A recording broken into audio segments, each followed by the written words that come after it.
Hi friends, I Robinson. Welcome to our YouTube channel Star Science. If you've not been subscribed to our channel, do subscribe and share and encourage us. Pulmonary and systemic circulation. We are going to see in detail about pulmonary and systemic circulation. So while I am drawing the diagram of our pulmonary and systemic circulation, and I have to inform you before itself, while I am going with the diagram, I just explain what the parts of pulmonary and systemic circulation is. So we have to remember from which part the pulmonary circulation starts and where it ends, and next the systemic circulation, where it starts and where it ends. So it's very important. So we'll see through our diagram. Right now I am drawing a diagram of a heart. So through this diagram I am going to explain you which part of the heart is responsible for pulmonary circulation and which part of heart is responsible for systemic circulation. So if you go further, we have to remember the pulmonary circulation parts, where it starts and where it ends. We'll see in detail of this pulmonary circulation.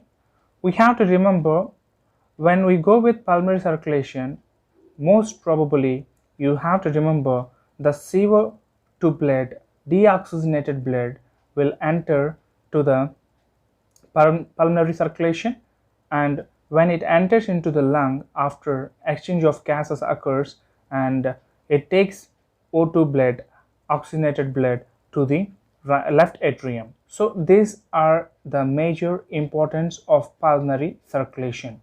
So if we see about the systemic circulation, it takes the O2 blood, oxygenated blood, and it enters, and most probably when it enters into the systemic circulation from the left ventricles to aorta to other parts of the body. So it's very important to remember these steps, because when it enters into the aorta, when it distributes to all the parts of our body, so upper and lower part of our body, from there again it returns the blood by the other parts of the body. When it takes the blood, it will take oxygenated and exchange, and it releases all its CO2, and it will be carried to the superior inferior vena cava, and when it enters into the right atrium, that part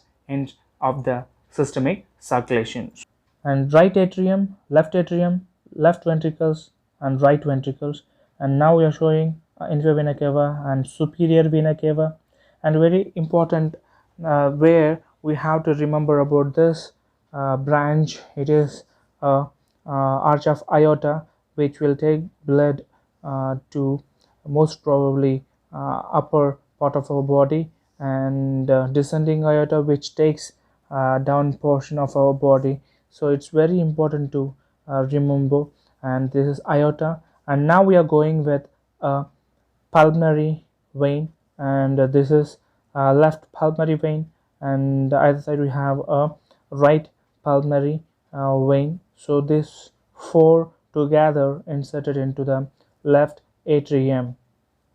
And now we are seeing about the left pulmonary artery, and now I am drawing and painting here. It is a most probably trunk, and now I am showing this is the trunk of pulmonary, and this is the trunk of pulmonary artery. And now I am showing superior vena cava, and most probably now it is called as pulmonary artery of right, and this is inferior vena cava, and most probably these are the major parts we are going to deal with today in pulmonary and systemic circulation. It's very important.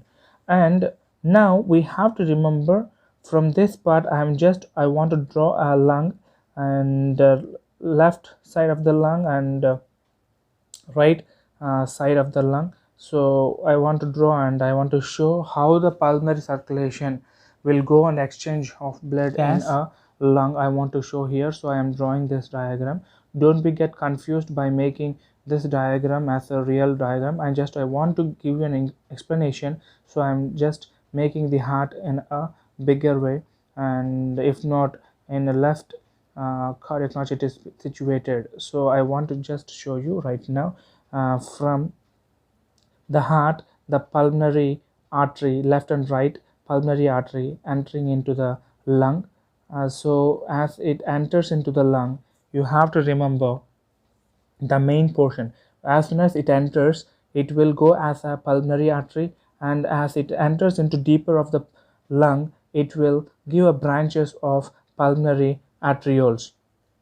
So first it is pulmonary artery, after that it is called as pulmonary arterioles. So through this, the CO2 blood which is taken from the pulmonary trunk, which is reached to the lung, will be flowing to into the lung where the gases exchange. Right now I'm showing you about the bronchi and bronchioles, where you will be having a end part of it is hair sac, which is called as alveoli, and this is alveoli sacs, and where the um, inhaled air will be presented. I mean the O2 air will be there where our gases exchange occurs. So right now I'm giving in a green, it is called as alveoli, so where the CO2 is present at present in lung. So now I am going with this particular region, it is called as arterioles. As soon as it reaches to the air exchange sac where alveoli, so I'm showing you right now, it will become as a pulmonary capillaries. So we have to remember, after getting into the lung, it is as artery, as it enter into the lung, after that it is made as pulmonary arterioles. Now it is pulmonary capillaries, and after I'm giving you connection from the lung where the O2 blood will be passed to the heart, it is called as pulmonary veins. These two veins from each lung I'm showing you right now from the diagram, simple diagram. It is not an exact graphic, but I want to give you clear indications of this particular exchange of gases. So I want to make you to give a clear indication. So I am just drawing this diagram. So just see from here, it is a pulmonary capillaries. From there it is joined to the pulmonary venules, and the pulmonary capillaries and pulmonary venules, and it enters into the heart through the left atrium. So the thing you have to remember here is, when there is the pulmonary vein, same as it is, I am just drawing into the left lung, but I want to explain in detail here certain things, that when it enters into the pulmonary capillaries, the pulmonary capillaries are very thin, where the CO2 blood which is brought up from the pulmonary artery and pulmonary arterioles and pulmonary capillaries, when it is entered into the alveoli, where it releases or where it loses all the CO2 there, and there whichever the oxygenated oxygen or O2 is present,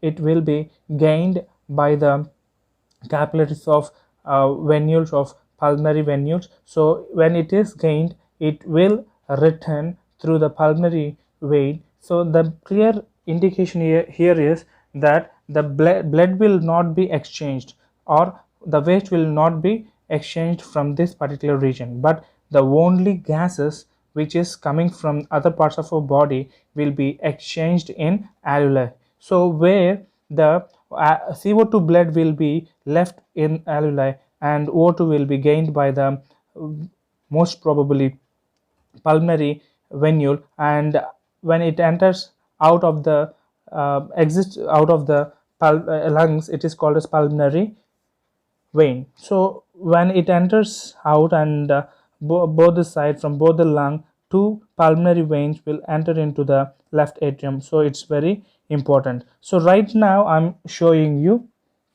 most probably you have to remember, this is right lung, this is left lung, and this is right lung. So it's very important to remember. So the pulmonary veins which is from the left lung, will be 2, and the right lung will have 2 pulmonary veins. So these 2 will get inserted into the left atrium, so where the blood supply or exchange of gases occurred in lung, and after purifying, the purified blood will be entering into the left atrium. So right now I'm showing you.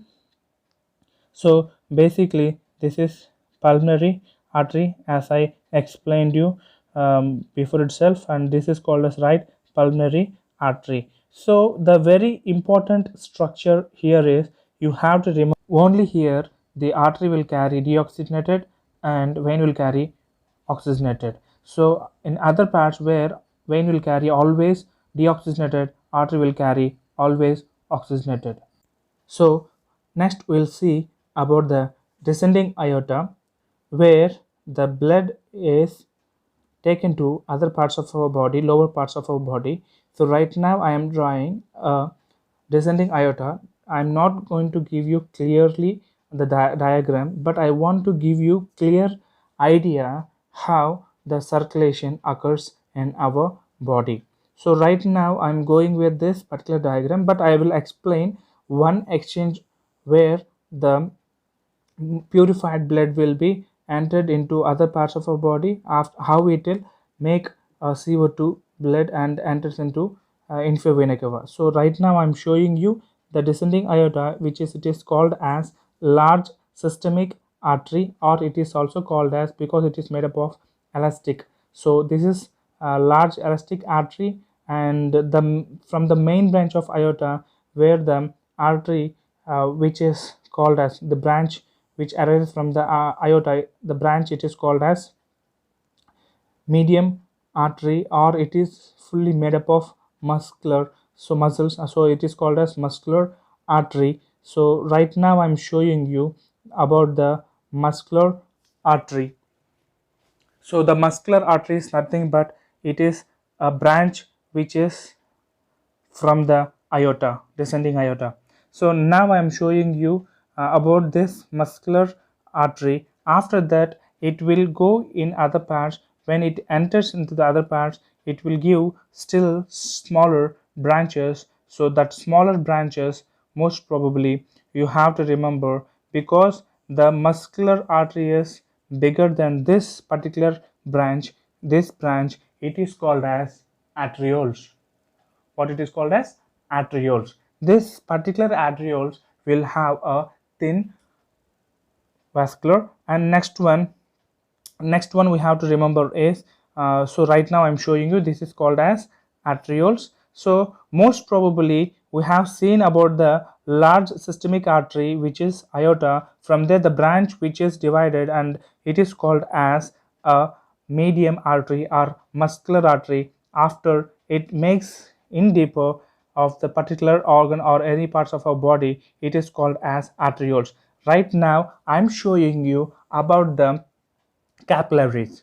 So here the capillaries will play an mighty role, because when it become, or when it brings all the O2 blood from other parts, especially from the aorta, from large systemic artery to medium artery and arterioles. So when it reach out to the particular parts of the tissue or tissue cells, where it will take all the blood of oxygenated blood, and from here not only the oxygenated blood, it also supplies all the nutrients, it also supplies certain hormones, or it has many functions. So it will, or white blood cells if it needed, if it has any needed at particular time. So everything will be met through this capillaries. So after this capillaries releasing all the O2 blood and particular part of the tissue cells, so the tissue cells will again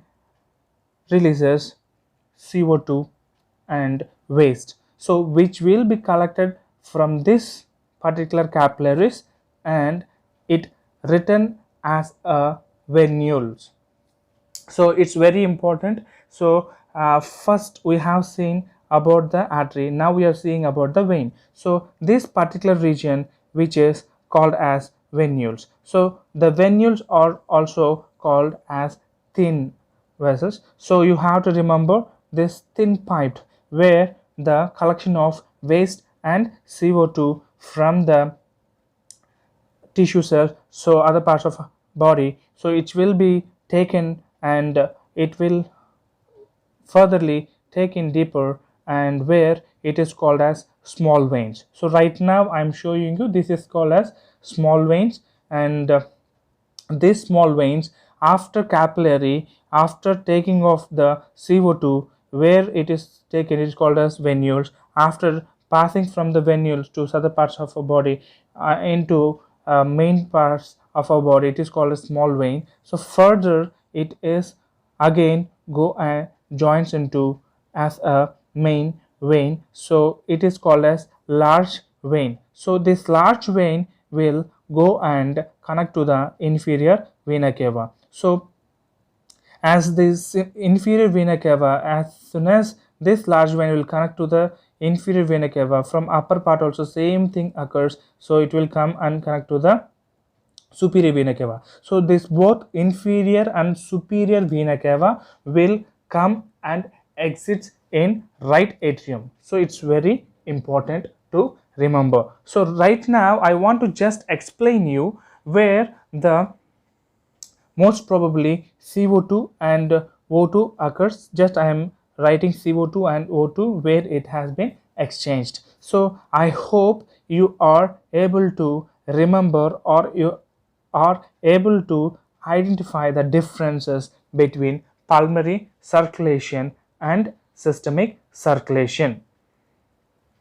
So I want to give you clear information regarding pulmonary circulation. So pulmonary circulation is start from the right atrium and it enters into the pulmonary valve, and as soon as it enters into the pulmonary valve, it will go in division of two, that is right and left pulmonary artery, and it enters into the lung, and after enters into the lung it will become a pulmonary arteriole, and after pulmonary arteriole it becomes pulmonary capillaries, where it reaches to the air bag which is called as alveoli, so where it is released of the CO2, and from there it will most probably it will become a venule, pulmonary venules and pulmonary vein, and from pulmonary vein which will be gathered from the all the O2 blood which will be collected, and this two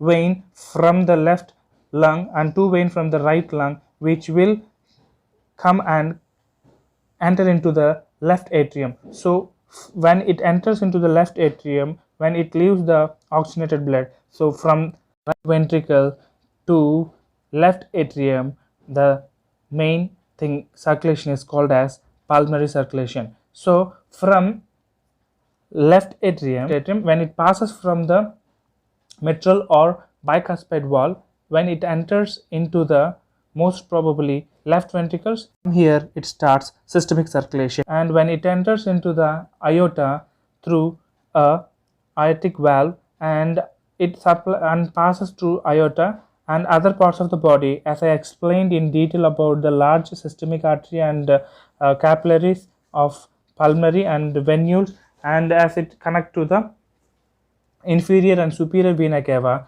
and all the blood which comes into the right atrium, the systemic circulation ends. So let's see the steps of pulmonary and systemic circulation. First, right atrium, and it enters through tricuspid valve, enters into the right ventricle, and enters into pulmonary trunk through pulmonary valve, and enters to most probably right and left pulmonary artery, and from lungs both the pulmonary veins enters into the left atrium and leaves the blood, oxygenated blood there, and the bicuspid and tricuspid will be most probably involved in passing of this blood and into the left ventricles, and from left ventricles it reaches to the aorta through aortic valve, and from aorta other parts of our body, upper portion of our body and lower portion of our body, where the oxygenated blood will be transferred to other parts, and taken from that particular point it is CO2 and waste through inferior vena cava and superior vena cava and drained into the right atrium. So this is the main functions of pulmonary and systemic circulation. Thank you friends. It's Robinson, Star Science. If you have any comment, do share in comment section, and if you want any other topic, let me know, and do share and subscribe. Thank you friends. Bye bye.